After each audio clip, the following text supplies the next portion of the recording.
বিসমিল্লাহির রহমানির রহিম। আসসালামু আলাইকুম। নতুন একটা ভিডিও নিয়ে হাজির হয়ে গেলাম। আমি আজকে লাউ দিয়ে মুরগির মাংস রান্না করে নিলাম। লাউ দিয়ে রান্না করলে কিন্তু সব রকমভাবেই খাওয়া যায়। এখানে পরোটা, রুটি, এখানে ভাত, খিচুড়ি সব কিছু দিয়েই কিন্তু খাওয়া যায়। আর লাউ খাওয়া শরীরের জন্য অনেক ভালো।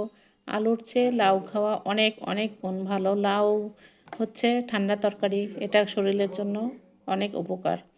আমি এখানে পেঁয়াজটা ভেজে নিলাম। পেঁয়াজটা ভেজে নিয়ে আমি এখানে একটু পানি দিয়ে দেবো।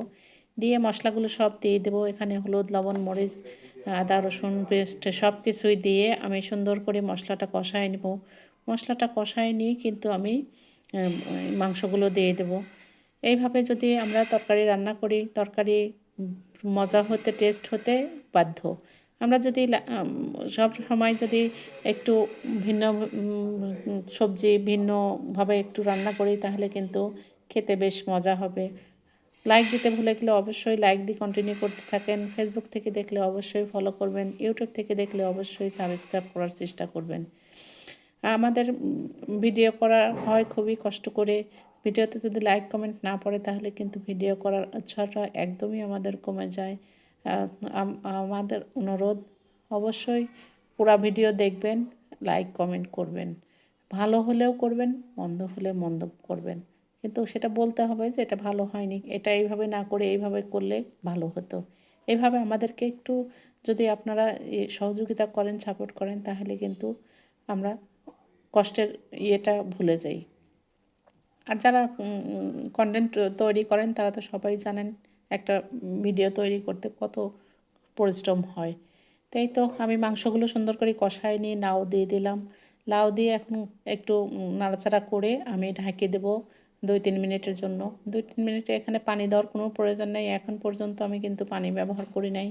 লাউ থেকে প্রচুর পানি বের হয়। লাউ থেকে যদি কেউ চায় তাহলে কিন্তু একটু আস্তে জাল দিয়ে রেখে দিলে লাউ থেকেই যে পানিটা বের হবে এই পানিতেই হয়ে যাবে। আবার যদি একটু জোরে জাল দেওয়া যায় তাহলে কিন্তু আবার পানিটা একটু কমে যাবে, একটু পানি দিতে হবে। তো এই যে ঢাকি দিলেই দেখবেন যে কত পানি বের হয়। এইভাবে যদি আমরা লাউ রান্না করি, একটু বুঝে রান্না করলে কিন্তু রান্না কিন্তু খুব ইজি।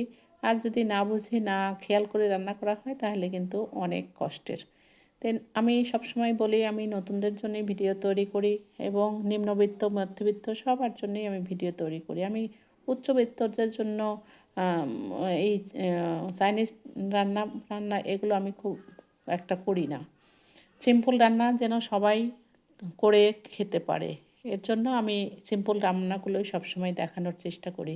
দেখেন কত পানি বের হয়েছে। এখন আমি সামান্য পানি দিয়ে একটু ঝোল দিয়ে আমি ঢেকে দেব। এইভাবে আমার কিন্তু রান্না মোটামুটি হয়ে গেছে। তো একটু পানি দিয়ে ঢেকে দিয়ে একটু জিরার গুঁড়া ছিটায় দিয়ে আমি নামাই নেব। এটা ফুটে উঠলেই কিন্তু সিদ্ধ হয়ে গেছে, ফুটে উঠলেই হয়ে যাবে। এই তো আমার রান্না হয়ে গেছে। দোয়া করবেন। আল্লাহ হাফেজ।